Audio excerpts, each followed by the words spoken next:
Good morning friends, welcome to Prabhas study classes. तो आज जो है हम मुंशी प्रेमचंद जी का एक और महत्वपूर्ण कहानी जो है उसका सारांश डिस्कस करने जा रहे हैं और वो है बूढ़ी काकी।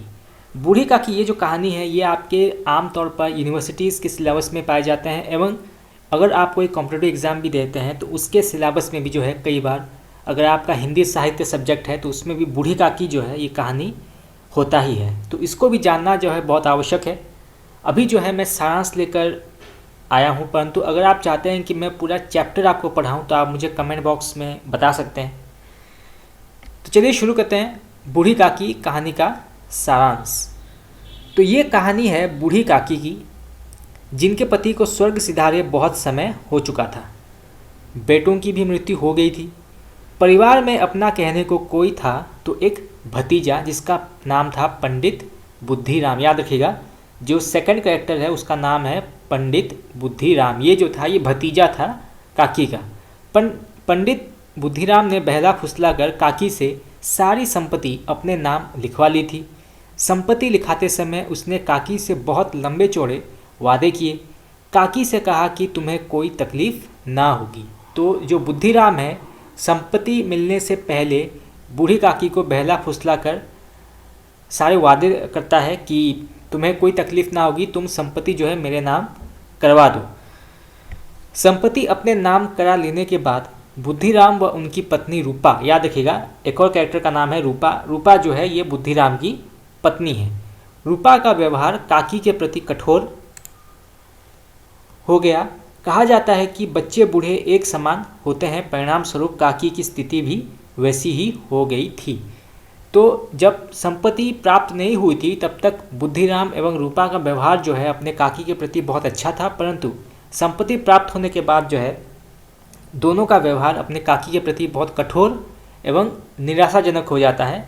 मतलब वो उनको और अपने साथ रखना भी नहीं चाहते थे। अब उन्हें खाने के अतिरिक्त किसी और चीज़ की चाह न थी। दुखद ये है कि जिस काकी संपत्ति से बुद्धिराम व रूपा दोनों सुख सुविधाओं का आनंद ले रहे थे उसी काकी को पेट भर भोजन भी न देते थे। तो जब तक बुद्धिराम को संपत्ति प्राप्त नहीं थी तब तक खूब सेवा हो रही थी, परंतु संपत्ति प्राप्त होने के बाद जो है दोनों का व्यवहार इतना बदल जाता है कि उसे खाने तक भी नहीं मिलता है।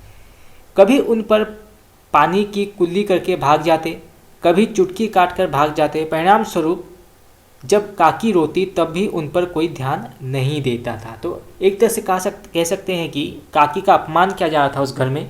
उनको कभी चुटकी काट दिया जाता था, कभी उन पर जो है पानी का कुल्ला करके भाग जाते थे। तो एक प्रकार से उनका अपमान किया जाता था उस घर में। और जब वो रोती थी तब भी उनको ध्यान नहीं देता था कि पूछें कि क्या कारण है, क्यों वो रो रही हैं।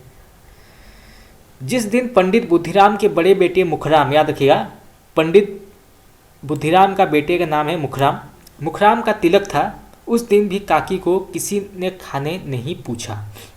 जब वो सरकते सरकते खुद ही पकवान वाली जगह पर आ पहुंची तो रूपा की कटुवाणी कुछ इस प्रकार थी। ऐसे पेट को आग लगे, पेट है या भाड़, कोठरी में बैठे हुए क्या दम घुटता था।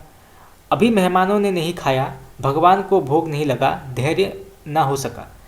तो एक तो हम पहले पढ़ चुके हैं कि काकी को खाना बहुत पसंद था। तो जो बुद्धिराम थे उनके बेटे मुखराम का तिलक का दिन था। तो एक दिन जो है काकी उस जगह पर चली गई जहाँ पे पकवान पक रहा था।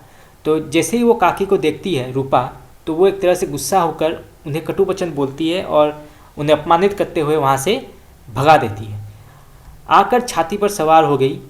जल जाए ऐसी जीव, दिन भर खाती ना होती तो जाने किसकी हांडी में मुंह डालती। गांव देखेगा तो क्या कहेगा कि बुढ़िया भरपेट खाने को नहीं पाती, तभी इस तरह मुंह बाएं फिरती है।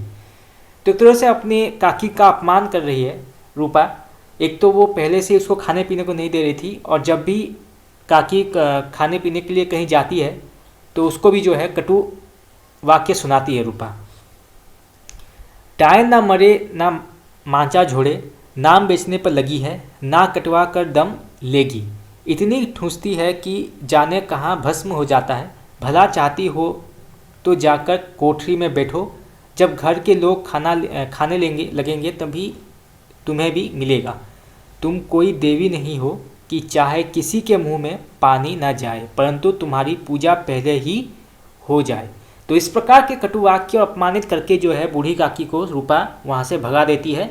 और एक तरह से हम कह सकते हैं कि इससे पता चलता है कि रूपा किस मानसिकता की व्यक्ति है कि जब तक संपत्ति प्राप्त नहीं थी तब तक खूब सेवा हो रही थी, खूब अच्छे अच्छे वचन बोले जा रहे थे, परंतु जब संपत्ति प्राप्त हो गई तो किस प्रकार से उनको अपमानित करके वहाँ से भगाया जा रहा है।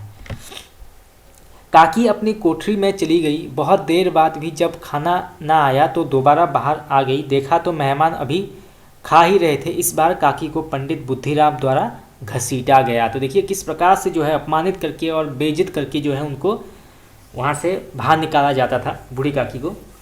कुछ देर बाद पंडित बुद्धिराम की छोटी बेटी लाडली, ये जो है ये बहुत अच्छी कैरेक्टर है लाडली, ये जो है बूढ़ी काकी का अच्छा ख्याल रखती है। लाडली पिटारी में छिपाकर कुछ पूड़ियाँ लाई जिसे खाकर काकी की भूख और बढ़ गई। काकी ने लाडली से कहा कि मुझे वहाँ ले चलो जहाँ मेहमानों ने खाना खाया है। परिणाम स्वरूप लाडली काकी को वहाँ ले गई।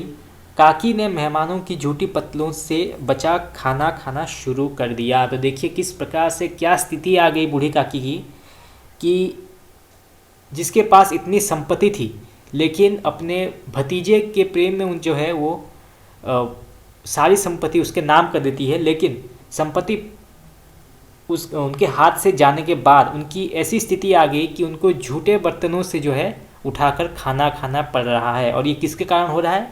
बुद्धिराम और रूपा की वजह से। वो दोनों जो है उसका ख्याल नहीं रख पा रहे हैं, उनको अपमानित कर रहे हैं, उनको एक तरह से देखा जाए तो इस तरह से उनका व्यवहार किया जा ऐसा उनके साथ व्यवहार किया जा रहा है कि जैसे वो घर की एक महत्वपूर्ण सदस्य नहीं है और उनको एक तरह से अपमानित किया जा रहा है। आधी रात हो चुकी थी। इस वक्त रूपा की नींद खुली।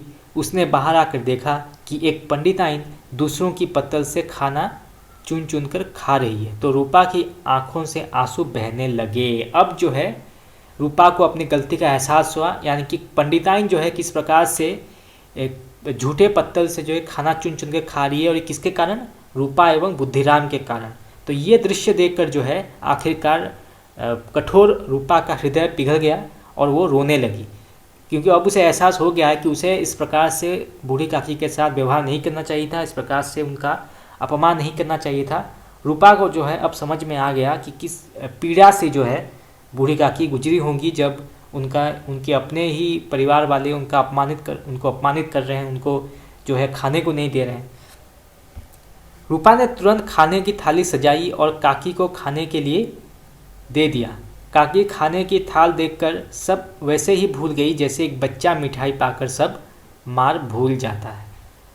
तो यहाँ पर जो है जब रूपा उस दृश्य को देखती है, उस हृदय वेदना दृश्य को तो जब देखती है तो वो रोने लगती है, एक तरह से उसके आँख खुल जाती है। और उसके बाद जो है थाली सजा कर जो है खाना पूरा भर कर वो काकी को देती है। और काकी जो है वो खाना को देखकर इस प्रकार से सारी चीज़ें जो है भूल जाती है जिस प्रकार एक छोटा बच्चा जो है मिठाई पाकर मार भूल जाता है। यानी कि बूढ़ी काकी को दिन भर जितना भी त्रास और अपमान सहना पड़ा, जितनी उनकी बेइज्जती हुई पूरे दिन में, वो सब कुछ जो है वो भूल जाती है जब वो खाने के उस थाली को देखती है।